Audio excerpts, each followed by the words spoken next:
sometime in the spring. Spring is sprung. We made it to spring.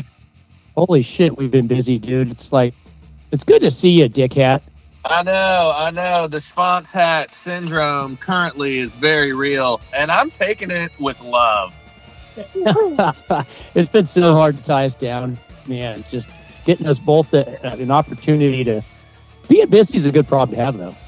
It is. Oh yeah, no, it definitely is. But you are right. It has definitely been slammed. I think for super good reason, though. Like the things that we're slammed because of are definitely positive things. I mean, I'll go ahead and start tooting horns on shit I'm excited about. This Thursday, as you know, I'm going to be leaving to start day one of the Snakefather Discoveries and Divisive tour. It's a 2-week tour run. We start in Daytona Beach, Florida, and I could not be more pumped. Now, you guys just doing a straight shot from San Antonio all the way to Daytona? Straight fucking shot, baby. Hey, did you say you're starting in Daytona, or what beach are you starting at? Yeah, Daytona. Daytona Beach is fun. Okay, yeah, that's night one. That's right. I just went to the Daytona 500. I did a flight around the world. My butt cheeks still have nerve damage, man. I bet they do, man. And plus, did you get upgraded any? Did you at least get the luxury flight option on some of them? Oh, heavens no. Nope, I'm sitting back right next to the toilet, get to smell the smells of blue goo. I see too. Yeah. Blue goo and nasty earbuds. Oh, yeah, nasty earbud. I got a dental crown, too. Yeah, that was fun. Ooh.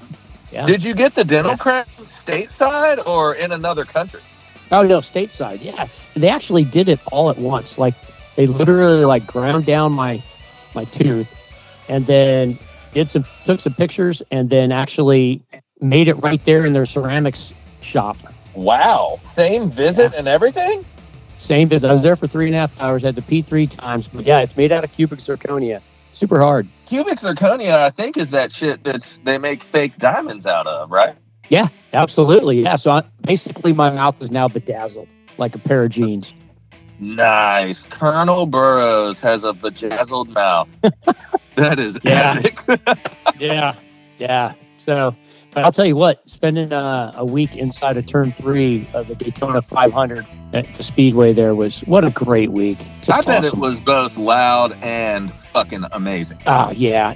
Just, buddies show up and you don't know who's going to really show up until they get there. And then it's a whole week of racing. People think it's just like 1 or 2 days of racing. Plus, we got rain delays, so we're there for an extra 2 days. But oh, damn. What did that do to your lodging situation? You camp out, bro. No trailers are allowed in the camping section. So you're right on the track and you're camping and they start at 8 o'clock in the morning and they start doing the Kyle Petty experience or it's where they're driving you for like a couple $100. You can get driven around for like 8 minutes or something like that and they just race you around the track.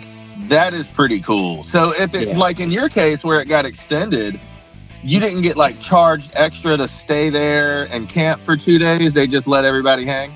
Yeah. Oh yeah. Yeah. They let you hang, but they get after the race is done. I think they start sounding sirens and crap at 8 or 9 in the morning. The next day after the race, we were gone before they kicked you out. But yeah, they just kept it there. We left on Tuesday instead of Monday and froze my butt off. I'll tell you what, it was colder there than it was in Seattle. Was it really? Freezing in Florida, huh? Yeah, just terrible and rainy and wet and disgusting. But whole bunch of got to see the crew. Do it every year. So it's nice that it's a normal thing for it's some kind of normalcy and that we fit into our busy schedules. If you can make it, cool. But every single year, whenever you can, you always have a place to come to Florida. I'm excited just to go. I mean, I've been down to Florida. We went to some Jacksonville games when I was in Savannah a few times, but I'm excited just to revisit Florida and do the whole Florida thing. Man, you're gonna have so much fun. I mean, now granted, you're covering some miles in 2 weeks. I think you're doing 14 shows in 14 days. Yep, it is gonna be the best motherfucking thing ever. You're gonna be smoked when you get back. Oh, 1,000. I actually told them I wasn't coming back until 2 days after I get back, so I can just sleep like a motherfucker, dude. Yeah, you got to get caught up, right? Yeah. Yeah, it's going to be awesome. It's going to be awesome. Well, then, and even when I do get back, just kind of jumping right into like what's coming up over the next couple of months. Dude, I don't know if May is the start of show season out here, but the lineups for both Aztec and Vibes and Rockbox in May are just ridiculous. Oh yeah, yeah. And I got some April lineups shows here we can talk about in a little bit because I have one April show that I must talk about. Okay, well hold it until we get there. So write it down or something. Write on your hand. Okay. Yep. Or just wrote it right on the top of my wiener. So this weekend I was able to take the kids to a Seattle Sounders soccer game. We're huge Seattle Sounders fans. My 12-year-old actually got to go down on the field and high five the team as it came out. Oh, that's cool. Especially when you're 12, it probably felt super cool. Yeah, he was pretty stoked. And then then I spent the rest of the day with Justina chasing around ladybugs. My wife is the ladybug slayer. She vacuums them up. We're like infested with ladybugs. They're cute, but they're everywhere in this house. Really? Is that a thing for Washington? Like, are they known for ladybugs? Apparently, yeah. This is a thing. So, a couple of houses are infested. Some aren't, but damn it, she's running around sweeping up ladybugs. And then she puts a Facebook post about her ladybug slaughter. And says 17 ladybugs this week, bitches. But then she puts a post on the Facebook and said, Nora and Artemis are I just killed a bunch of ladybugs, but don't tell Nora and Artemis. And then you called me immediately after that post and said, I have an emergency, call me. And then you asked me, like, do you have another child named Artemis? Oh, yeah, I remember that. I remember seeing that post and being like, oh, damn. Not only does Rhett have a secret kid, but the name of this kid is Artemis. Which is a great name. I love it. You do not know how hard I was laughing when I initially saw that post. It's so funny, dude. So I wanted to have that. That was one of those moments where I need quotes in it to just say, that's so Rhett. I'll take a note, man. Yeah, so you're heading out on Thursday. Yeah, Thursday morning we're picking up the Parada from Fort Worth, and then we are on the fucking way. Wow. Yeah, well, you got to go through Fort Worth anyway to get there, right? So. Oh yeah. I mean, if I didn't know any better, I would assume that we are gonna go directly onto I-10 and then hit 74 and go probably through Louisiana and all that shit. And then instead of breaking off to go up north like me and my brother did, going from El Paso to Virginia, we'll just stay down on the south, whatever the southern interstate is, and just flow right on into the Panhandle. Oh, yeah. Yeah. I mean, 10 makes sense. You get there. You guys might go up 20, right? Because that's kind of on the other side. You're going to Fort Worth, and then are you going to go through Dallas to 20 and then start heading east and kind of figuring your way down? Or... No, I mean, I know that the Snakefather guys probably have the route all planned out. It's just, for me, it's going to be kind of touch and go, Yeah. Whatever way they went before. This isn't their first rodeo, so they've probably got a preferred route and stuff like that. Oh, that's good. Yeah. And your French is really coming out today. The good news is that they booked this tour with a legitimate booking agency, which is why the venues are so good. I'm like, honestly, legitimately stoked about this. This is going to be a very, very fun time, and even more so, a massive bullet point for me. Oh, heck yeah. I mean, huge. You're going to go through Augusta, where my wife is from. Yep, we got a show in Augusta. I think we've got 2 shows. Do you have the flyer pulled up, Rhett? I will in just a second, yeah. Because I know we're also going to be right beside my old stomping grounds in Savannah. We've got a show in Ridgeland, South Carolina, which is like right across the border. Ridgeville. Oh, it's Ridgeville, not Ridgeland? Yeah, Ridgeville, South Carolina. Oh, I could be totally fucked then. I know Ridgeville is right across the border. Ridgeland is right across the border. No idea where Ridgeville is, though. Yeah. So you guys, you go to Brandon, you go to Brandon, Florida for your date night too, but that's right across from or right near Tampa. Then you go all the way up to South Carolina. So you guys got some decent drives, but the Ridgeville to Augusta is going to be nice and easy. Asheville is going to have a few miles you're going to have to do. Asheville is going to be fucking sick. Yeah, Asheville. See, you're playing at the Odd. I've never been to the Odd. Dude, you want to know the ones I'm stoked about because I know the venues? I'm stoked about the Odd. I'm stoked about Daytona Beach, even though I don't know the venue. I'm still just stoked. I know that city has a lot of nice spots to play at, so I'm sure it'll be superlative. But I'm stoked about 123 in West Virginia. That's going to be fucking sick. The End in Nashville is going to be super, super sick. I've got a couple Ranger buddies that are at Campbell that are going to come out to that one. Oh, nice. Oh, yeah. Are they coming? Where's Whitesburg, Kentucky? Woo! Got me there. Man, I probably should educate myself a little better. You're going to go play at York, though. So I've been there. So you're going to, the Kennel at West York Inn. What are you playing in an old-timey Revolutionary War tavern in the basement of George Washington's house or something? Bed and breakfast? I don't know. Sometimes, though, it's those ones that you're wondering about that end up being the most epic, dude. Absolutely, yeah. But you guys finished up and... Funny story, when I went and saw Darkest Hour and hung out with Chris Bauer at Come and Take It the other week, and what's been your favorite spot so far? And he was like, surprisingly enough, everyone in the band really loved that Tiki Bar show in Miami. So I remember the night they were in Miami, I hit him up and I was like, man, how's it looking tonight? He was like, man, it's a fucking Tiki Bar with like half a PA system. And I was like, oh, damn. Well, then the next day I hit him up again and he was like, dude, that ended up being one of the best shows of the run so far. That's awesome. That warms my heart. Oh, yeah. You guys finish up in Baltimore? Does that sound right? Baltimore also is going to be superlative. I mean, it is going to be epic, epic, epic. And I might have some Virginia buddies come up to that show. But on the flip side of that token, it is Baltimore. So we got to be on our P's and Q's. Yeah, I'm impressed, man. You've been practicing your gutter French. Yeah, a little bit. You're putting a lot of accents on the wrong syllables. You like that? Yeah, I like that a lot, dude. Just announced. Well, maybe I don't know if it's just announced, but yeah, haven't even released tickets yet. But North Lane's coming from Australia. Yeah, and it's in May at Vibes. That's one of the ones. It's they don't come until June. Oh, June. Okay, that's a later one. Yeah, dude. I know. It seems like July, everything is real stacked after May. Yeah, July 19th is when they're coming for my birthday. But yeah, so I leave Saturday morning. I'm heading down to Portland. I'm going to see Glory Hammer and Twilight Force at the Glory Hammer is going to be fucking sick. Yeah, I'm pretty excited to see both those bands. I just interviewed, just did an interview with Keith Dombrowski from Nightfall, and nice.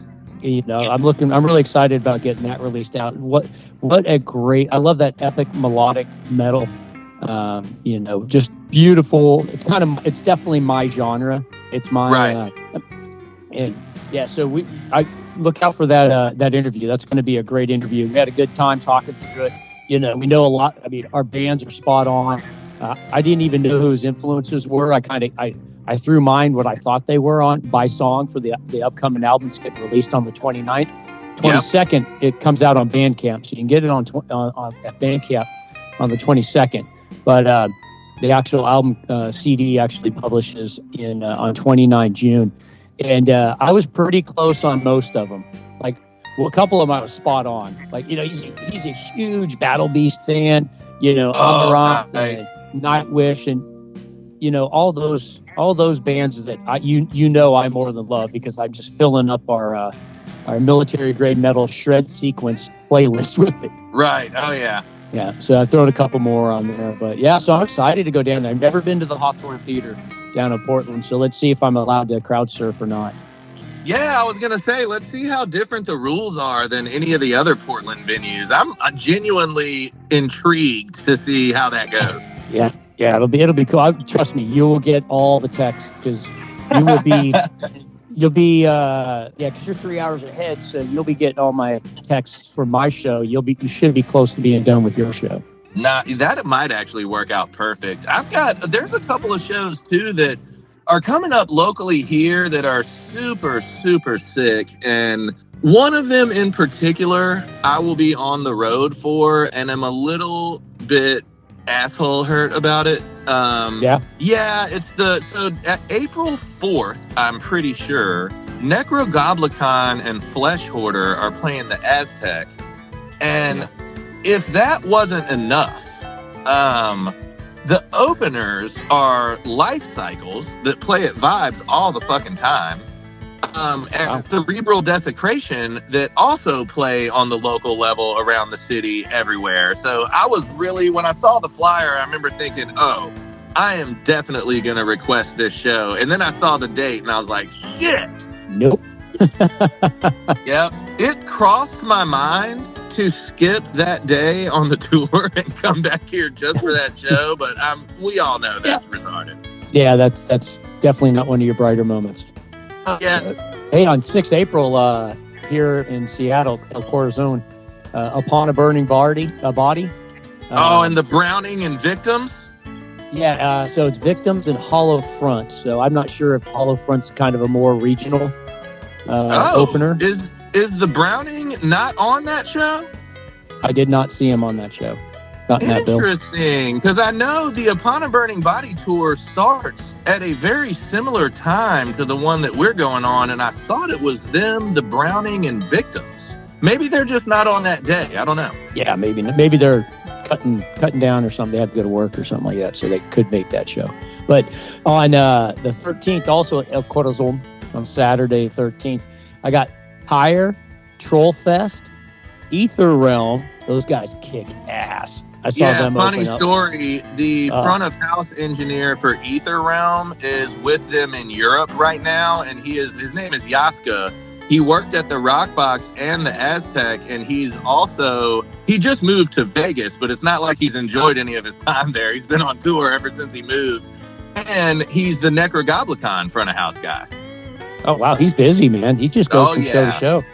Dude, Ether Realm kicks ass too. Yeah, is he doing their sound for the stateside tour? 100%. Oh, Ether Realm. Ooh, what's the date of that show? 13 April. Maybe not. Look, I don't know if he's just doing a one-off for Necro or if it's a tour. If Necrogoblicon is on tour, though, I would imagine he would be on the road with them. But with him going to Europe with Ether Realm, it almost has me wondering if he's doing a one-off for Necro and then sticking with Ether for the U.S. run. I don't know. I don't know. Oh, here's another one. Monday at the Crocodile, 15 April. So 15 and 16 April. So Monday and Tuesday, which kind of sucks. But it's one of the all-time greatest CD albums ever released on the Wave APS channel. BT Bam and the Acacia Strain. Oh, wait a minute. Is that the twofer? It's a 2-day thing? It is. I think that's what I read on the tour. That's happening. Yeah, that is happening at Vibes while I'm gone too. It's like April 2nd or 2nd and 3rd or something. Mm-hmm. That is going to be a big ass fucking show, dude. Those are two very, very heavy hitters when it comes to room cap. You got the Insomnium and Omnium Gatherum coming through El Corazon. Oh yeah, that one's coming here too. I just found the big one that I saw for May that I'm try every power to be on, but is Norma Jean at Vibes Event Center May 31st. That'd be pretty cool, man. Yeah, definitely. Did you ever listen to the Amity Affliction? Oh God, yes. Yeah, they're at the Showbox on 30 April. I don't know those guys at all. I need to. Is the Showbox a Seattle venue? I think so. Yeah, it's either Seattle or Portland. I don't know. I'm more interested in talking to the bills that are going around the country. I got so many concerts. Of course, now I got to go to the North Lane because it's going to work. It's a Friday in Seattle or a Saturday in Portland.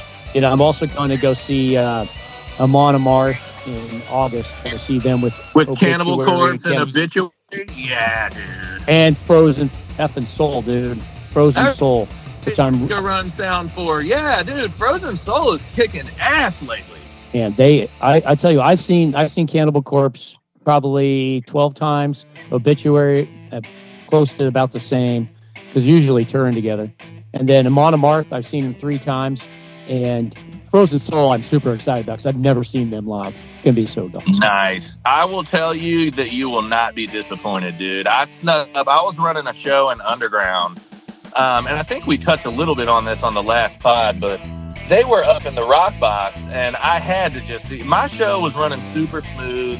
I went to take a piss break, and I was like, let me do a little detour over here to the Rock Box, and it was jumping in there, dude.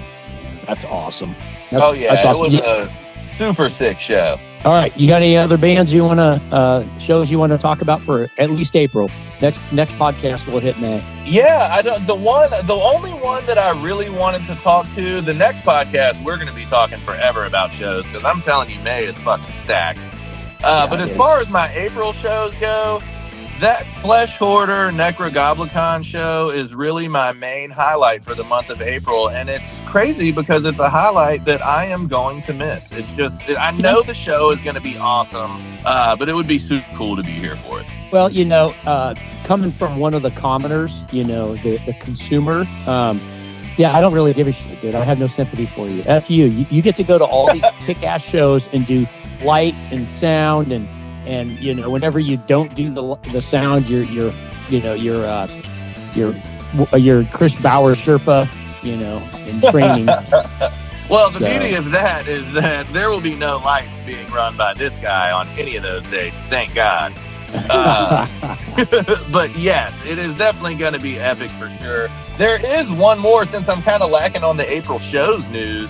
There is one more thing that I'm super stoked about for the tour, and that is there's a venue that I have not only not been to but not heard of before called the Chapel of Bones that we're going to be playing at. And I swear I hope we roll up to a straight up church that has been converted into a venue. That would be so epic. So definitely stand by for more info on the Chapel of Bones, because I feel like it's going to be a night that I will not be able to stop talking about for ever. Yeah, if it's going to be anything like your house party back in your hometown in Virginia way back in the day, you went into that weird ass house. You did a whorehouse. Yeah, when you did an interview with one of our buds about that way back sometime last year. Oh yeah, that was Don Henley, man. And if there was two people that were running around going to shows at the whorehouse, it was me and him. All right, let's move on to our next topic. Let's. All right, life lessons by Slam and Rhett. So today's topic: proper way to approach a buddy after he smashes your nose in a mosh. Oh man, it's a buddy though. Yeah, it's a buddy. Yeah, because if it's not, it's kind of like that dude. You either walk up and you tap him on the shoulder, he turns around and punches you in the face, or like I've seen it watching football, right? Like the coaches would be all pumped up, and the players come off the field all amped up. And then the coaches like hitting the players in the helmet, and then the player, they're like, "Get over here, sexy!" Bam. Yeah, and then he's like hitting him on the head, and then also the player's so pumped up too, like he headsbutts the coach and just lays him out because the coach ain't wearing a helmet. It's like, oh god damn it! But yeah, I mean, I've seen this happen before. You just get dumb and people get too excited. I think you and I have some common mutual friends that would be that kind of fit this bill. They just get over crazy with their arm swinging and they end up only punching their own buddies. Yes. So if your nose is faucet bleeding and it will not stop and it's probably broken, I think the answer there is, hey man, great mosh, going to the hospital. You know what I mean? Now, if you get one that maybe bruises your nose a little and you're bleeding a moderate amount to where in the next 5 minutes it stops and you're going to be right back in the mosh, I think the best response is to give a dap for sure. Maybe a fist bump or a dap. Oh no, bro, I'm gonna go. Give me a minute. But then when you get back in there, it's not full on target time, but medium target time. Give them a little tap back, let them know what it's really like. Yeah, but I mean, no, he smashes your nose, like your nose. You now breathe with those lisp.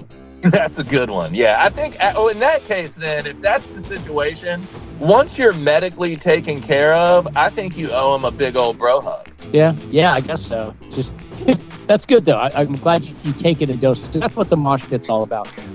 But I've never fallen down in a mosh pit and not somewhat like people surround me and pick me up.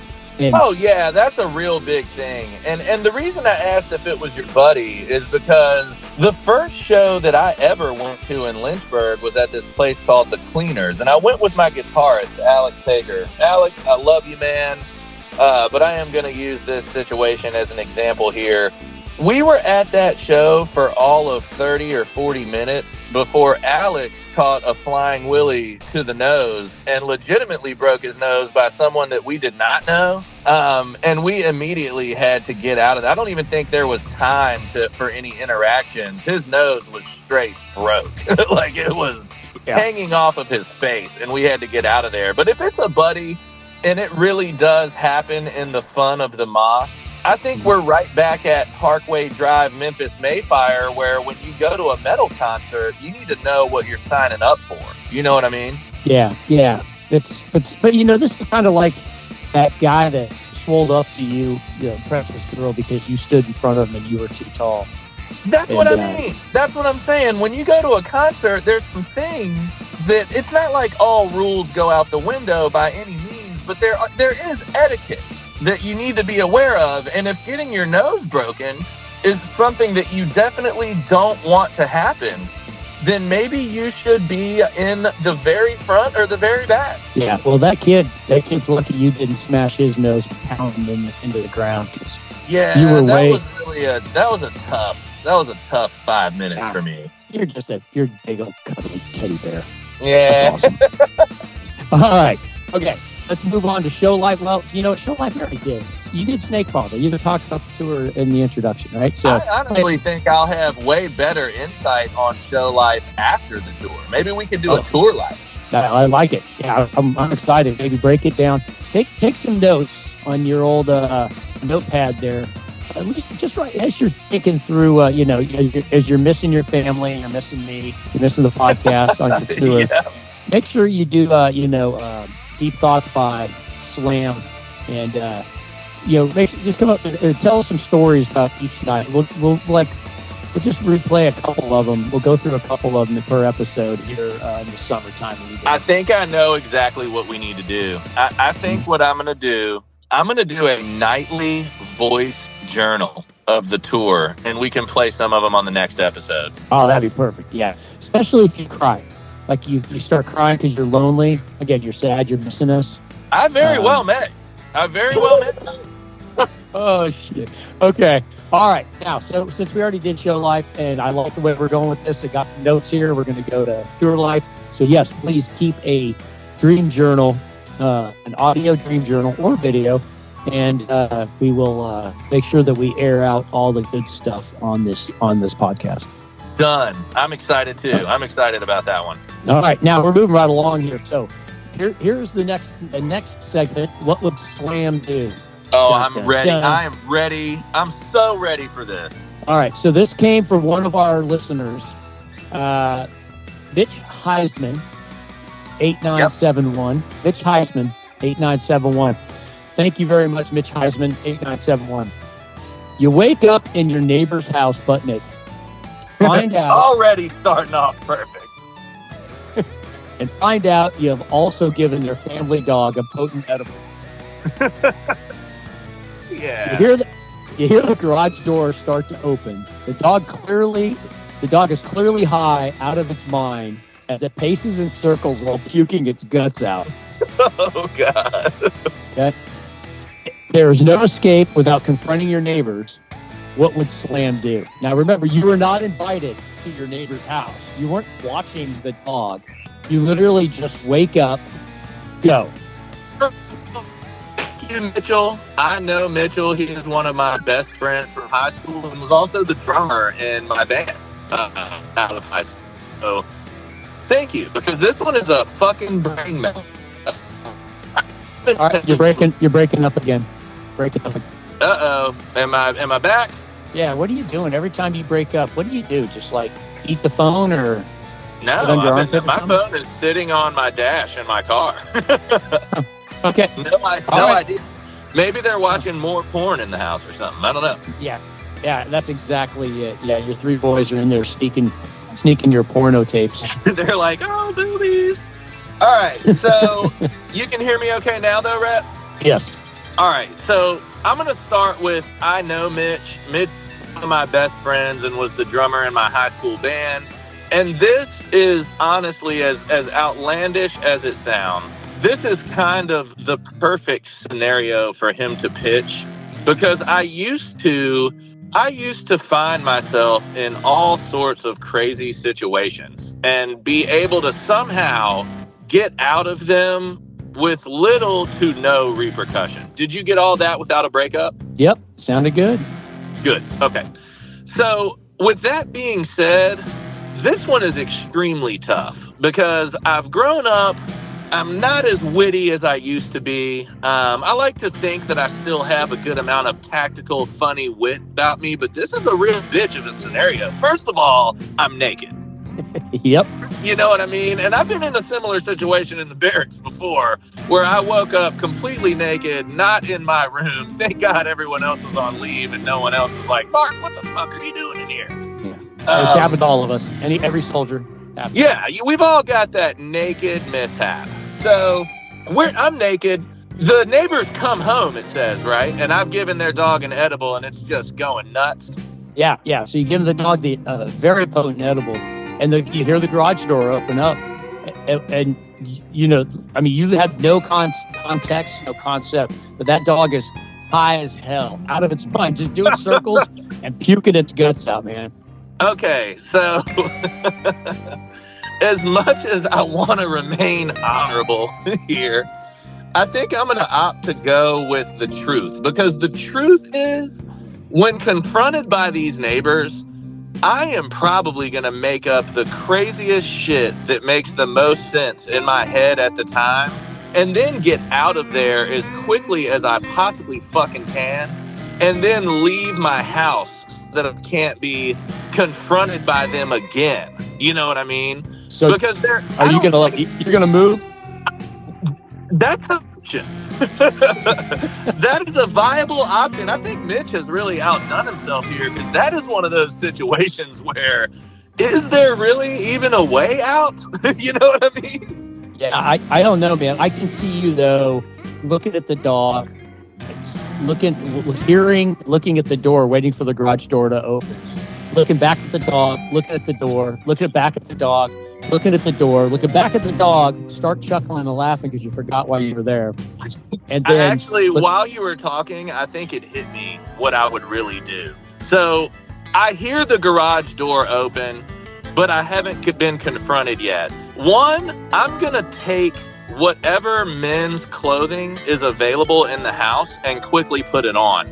If there is no men's clothing available, I'm throwing a dress on and I am running out the back door and to my house and hoping that I don't get a call from the neighbors saying, hey, our dog is acting fucking weird. Do you have any idea what's going on? I'm be like, no.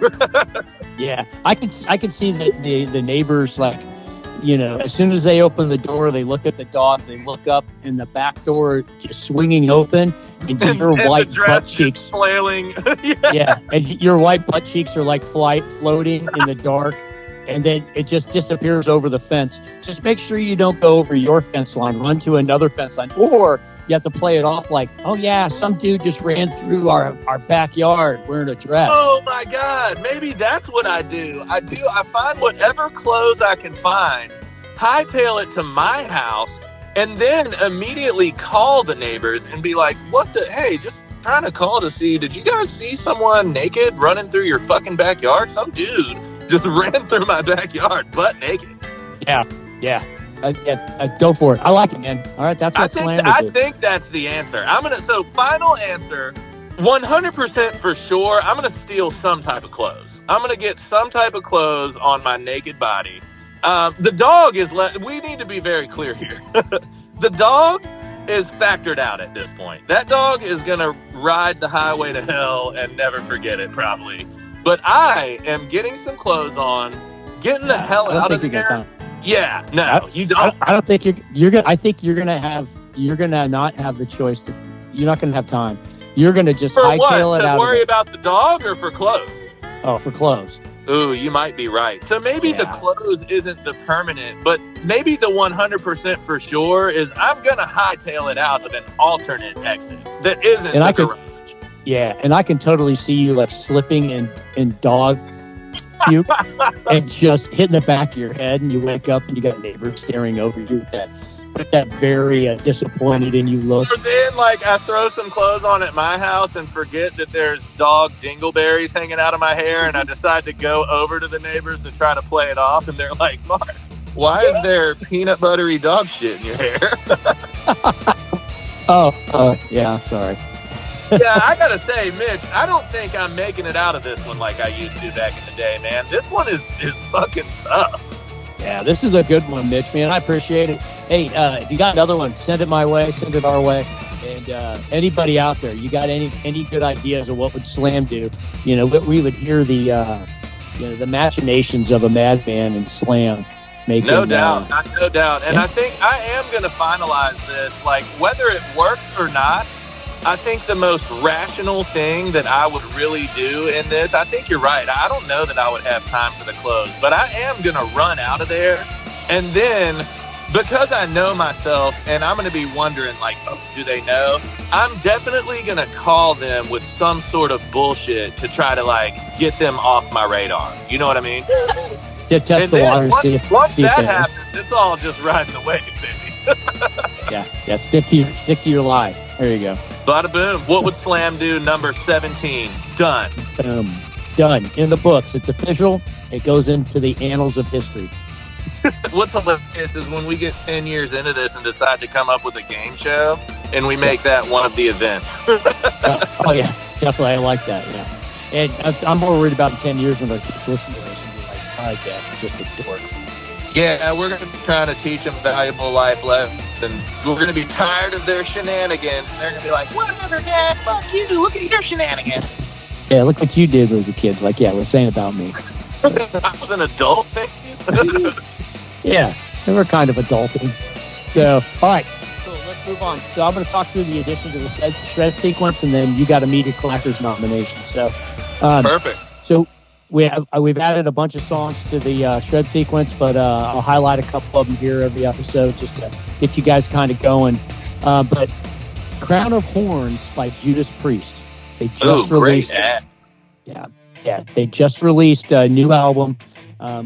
Whenever I was writing the notes for this and added, they had only released this one song, Crown of Horns. It's actually really good. Nice. Awesome. Yeah. So I was in Pennsylvania for what's the capital of Pennsylvania? Anyway, I was there, and I was at a Steel Panther concert. No, not okay.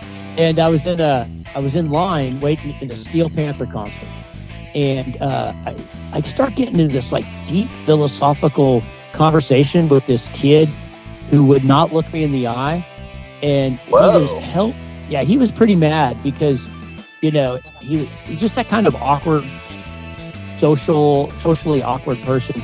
He was in the Air Force, so what can you say? And what can you do? But he was like passionate about Judas Priest versus Iron Maiden, and so I like both. And I kind of I haven't seen Judas Priest live yet, which kind of sucks, but I have seen Iron Maiden. But he was adamant, just weird, and then my buddies were like making fun of me, like like throwing these little bombs in there just to get this guy more fired up.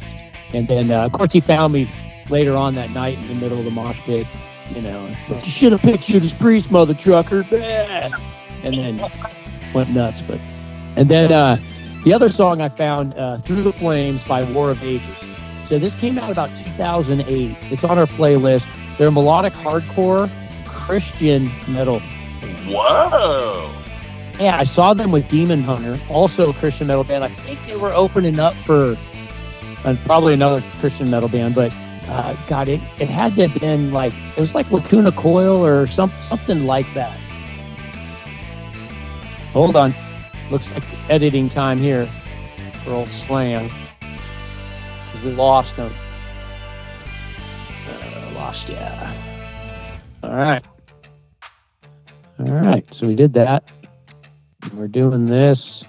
We'll close this out here as we update these notes. And then I did all this. I'll highlight this in red. Went up. Give me a sec, because I'm being sent on an errand now. Tell my face in the house. I need to get disconnected. Yeah, your signal sucks again. Still give me a sec. Still sucking. Right.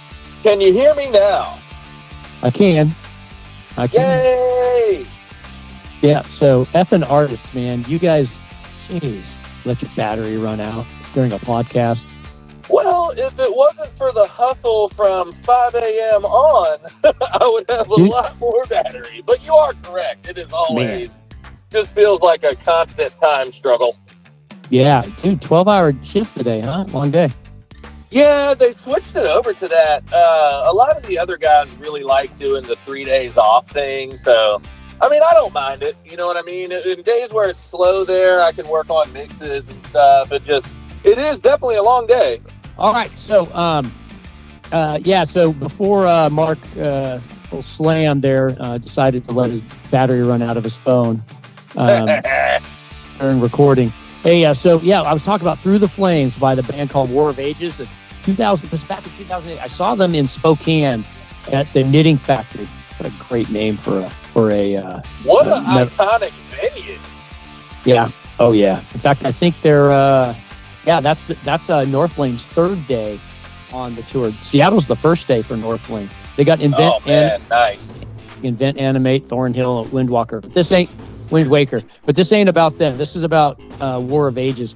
And they were in a van when they were touring, and for years I did not realize they were a Christian metal band. They were so awesome. Mm-hmm. Nowadays, I feel like there's a lot of bands out there like that. Like, if you didn't know, Impending Doom is a very Christian band. And if you listen to their lyrics, you can tell. But, dude, it's so heavy, you would never guess if you were just listening in passing. You know what I mean? Yeah. Yeah, absolutely. Yeah.